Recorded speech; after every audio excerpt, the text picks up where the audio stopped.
The galaxy fell silent at Earth's final warning, but they only laughed. In the blink of an eye, the Ganymede base home to families and engineers was wiped out without mercy. They thought we had fallen. They were wrong. Beneath Europa's ocean, the Black Spire Fleet awaits its moment of reprisal, and when Retribution One unleashes its fire, the entire universe will know the power of uncompromising truth. Don't forget to like and subscribe so you won't miss the next episodes. And now, our story officially begins. The cabin was enveloped in darkness with only a pale, artificial moonlight streaming through the front viewport. Abruptly, every sound inside the ship went dead, leaving only the pounding of Cale Draven's heart echoing in his ears. He drew in a deep breath, but the metallic air still slipped between his teeth, icy cold. The control panel ahead flickered once, faintly glowing with a cold red flash, the Earth color code, signaling an urgent transmission. "We have restrained ourselves. You did not listen." The voice came from nowhere, soft, yet as sharp as a razor, reverberating through the crew. No apologies, no pleading echoes, just a terse command carrying an unshakable warning. Draven stared at the small monitor beneath the color bar, white text on a black background scrolling in every galactic language, like an irrevocable verdict. The Orexian light shook violently as a shockwave from the void slammed against it. In that moment, he sluggishly turned to the little photo frame resting on the console, his mother and younger brother smiling brightly against the red sands of Mars. Draven's hand trembled as it touched the frame's edge. An unexpected jolt nearly sent it tumbling. The rusted metal, his only memento from his youth on Earth, rolled across his palm before coming to rest. An alarm blared. "Emp imminent. Brace for communication interference." The red warning light flared, underscoring the urgency. Draven dropped the frame into a steel drawer, determination sparking in his eyes. He hit the emergency record button, and his voice, cold but humanicut through the tension. "Dominion, you did not heed us. This is the last time." The trembling ceased. The ship fell silent, nestled in the vast emptiness. Corridor lights dimmed one by one, leaving only a ghostly red glow filling the cabin. Every crew member stood frozen, as if even their breaths had stopped. Only Draven's heartbeat rumbled on in the void, as a reminder that behind steel and logic, humanity still survives, still fights with heart and soul. In that hush lay the true herald of war, a battle not only for weapons, but for the very essence of humankind. Draven gripped the alarm bell in his hand, eyes fixed on the viewport where he would watch every development and steel his mind to decide the future of both Earth and the galaxy. And only when the screen went completely dark did he realize that silence can resonate louder than the fiercest gunfire. The Ganymede civilian base detonated in just 10 minutes. A towering cloud of ash and dust swallowed every hope for serenity. On the control screen, a murky, dim green glowed Dominion color code announced an inescapable catastrophe.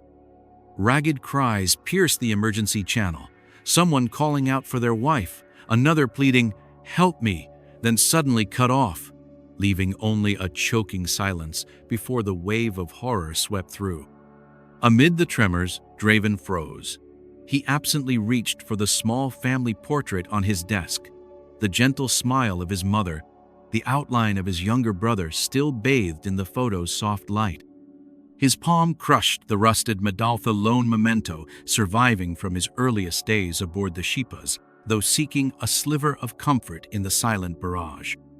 The alarm siren blared again, yanking him from his moment of very human vulnerability and back to his duty, observing the chaotic aftermath on Ganymede. Under that strange green luminescence, all was still after the upheaval shadows cast into darkness, and Draven's resolute footsteps echoed as he steeled himself for whatever came next. The Ganymede dust still drifted ghost-like through space when Draven clicked to switch the feed to the mysterious drone ship that had just slipped free from the invisible Black Egg corridor. A cold red light flickered through the cosmic hazed Earth alert code. But what stunned him was not an enemy warship, but the silhouette of a young girl standing perfectly still in the center of the observation window. There was no roar from the Black Spire fortress, no desperate cries on the emergency channel only, a heavy silence, as if the entire universe held its breath.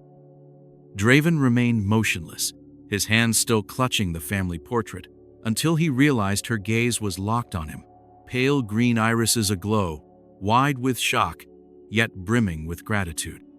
She said nothing, simply lifting her eyes as though seeking the lone warmth in the midst of this frozen storm. Draven's heartbeat thundered in his ears, underscored by the faint creak of the deck, an unsettling contrast that sharpened his mind. This was no ambush, it was a silent cry for help. Contrary to every prediction of a revenge machine, Elia bowed her head with calm resolve, placing her small hand against the viewing pane as if touching a mirror of his own soul. The red light blinked once more, but now it was mere backdrop to a moment of human clarity, and Draven knew that from this instant on, Earth's war would be fought not only with cold logic and steel, but with the scars of pain and the spark of hope that only humanity could carry. Not long after Draven's sudden encounter with Elia, the scene around him transformed with brutal intensity. Warning lights flashed on the console. Black Spire Fleet engaged. Beneath the sleek black expanse of space, hundreds of ghost-like hulls silently emerged from the depths of Europa's ocean to the caverns under its icy shell. There was no blaring siren, no searing flash of light, only a viscous darkness flooding every sensor, the Black Spire code signaling utter hostility. Then, without warning, an EMP pulse drowned out all frequencies aboard the Orexian light.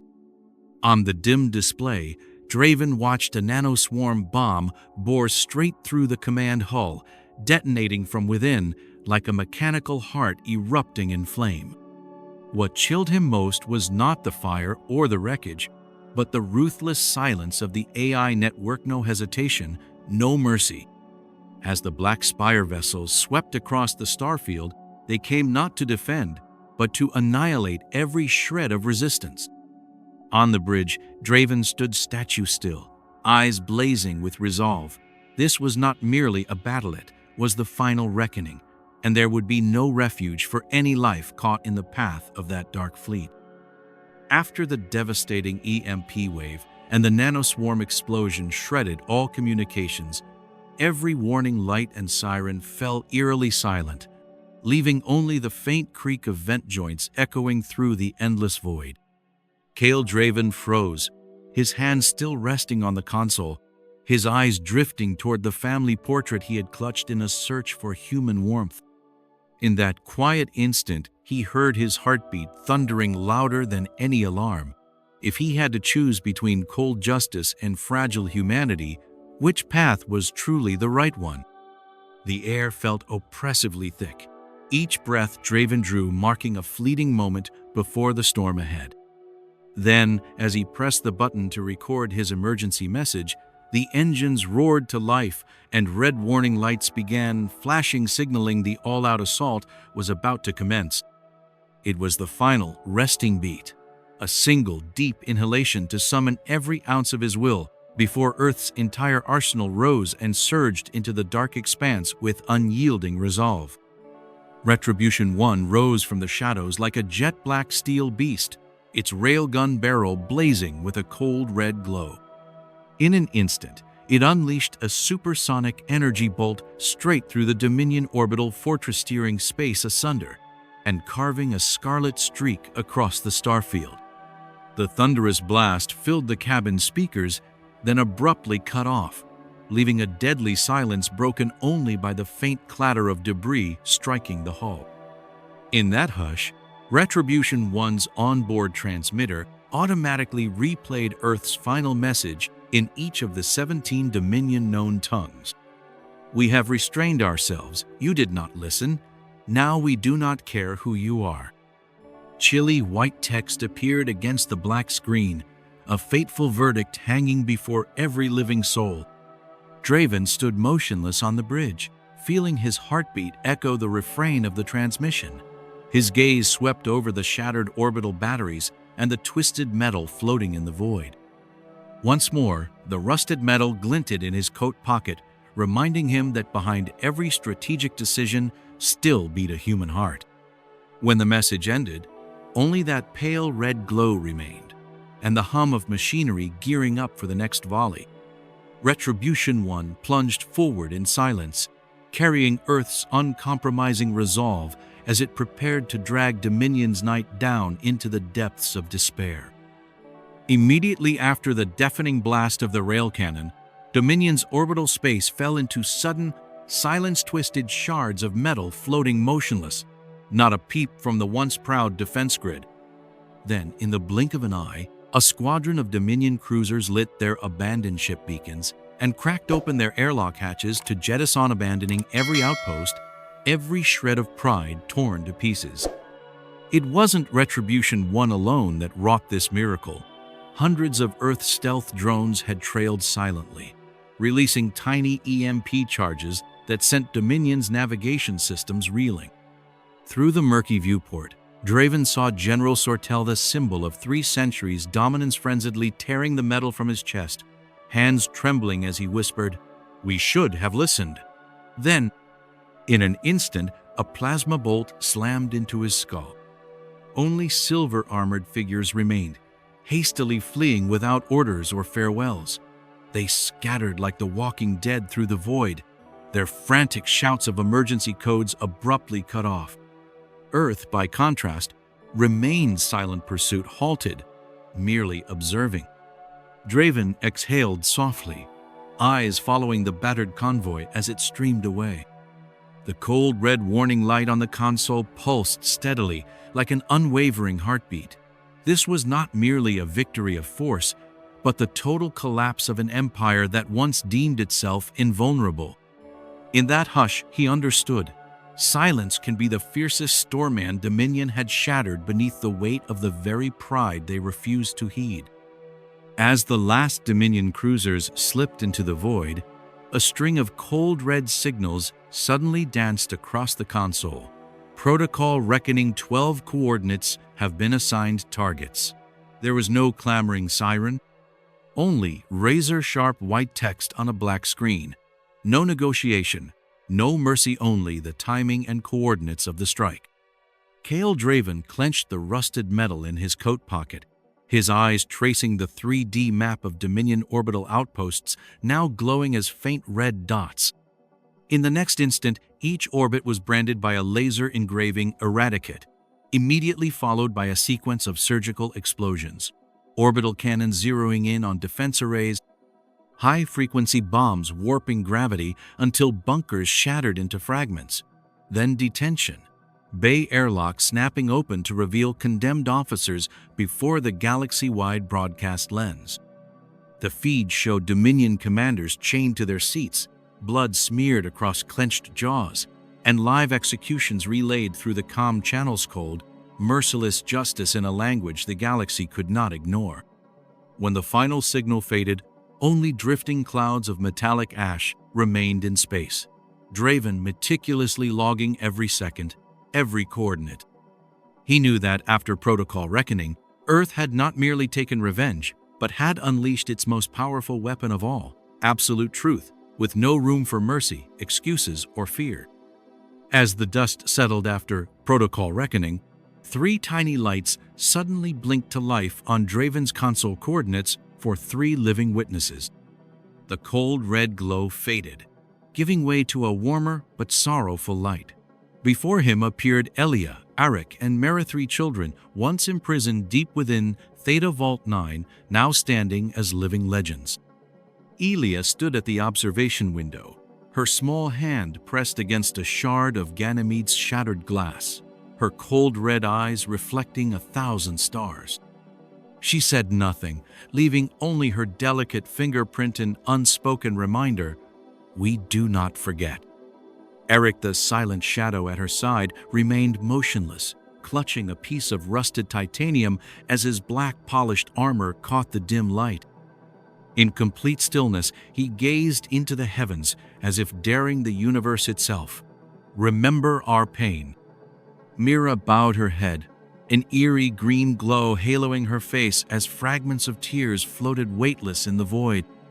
She lifted a frozen family portrait to her chest and drew a shuddering, breath engraving, the humanity hidden beneath her steel shell. Draven watched the three silhouettes, feeling it deeply. This was not merely a machine of vengeance, but living memory carrying both wrath and hope for Earth's future. As Retribution One slipped free of the shattered orbit of the Theta Vault 9 system, it carved a cold red wake through space, en route to Talvarosa neutral haven once veiled in commerce. The ivory grandeur of the council chamber, with its towering marble pillars, suddenly felt oppressive when Colonel Vale entered, flanked by the three living witnesses, Elia, Eric, and Mira.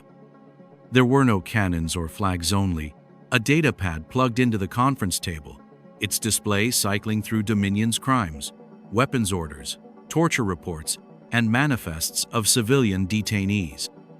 Vale offered a frosty smile and spoke in a measured tone. "We do not negotiate under threat of guns. Allocate 30% of this planet's output to Ganymede's Reconstructio military assistance. Only medical relief and resettle mentor, we will publish these documents in full." A stunned hush fell over the council. In that moment of silence, delegates exchanged glances and, for the first time in millennia, nodded in unison. It was not a triumph of arms, but of truth, the weapon that forced Talvaros to bow before Earth. With Talvaros's decision, Earth has proven that the greatest power doesn't lie in cannons or cruisers, but in the truth. As the council doors close, we realize a new era has dawned on where there is no place for cowardly silence or empty promises. If you found this story engaging, don't forget to hit subscribe so you won't miss the next chapters of this interstellar saga. Leave your thoughts in the comments below. We always welcome your feedback to help us improve and bring you even more spectacular content. Thank you to everyone who loves science fiction and joins us on this journey through the vast cosmos. Wishing you a day full of energy and the courage to face every challenge, because it's stories like these that give us the strength and motivation to keep moving forward.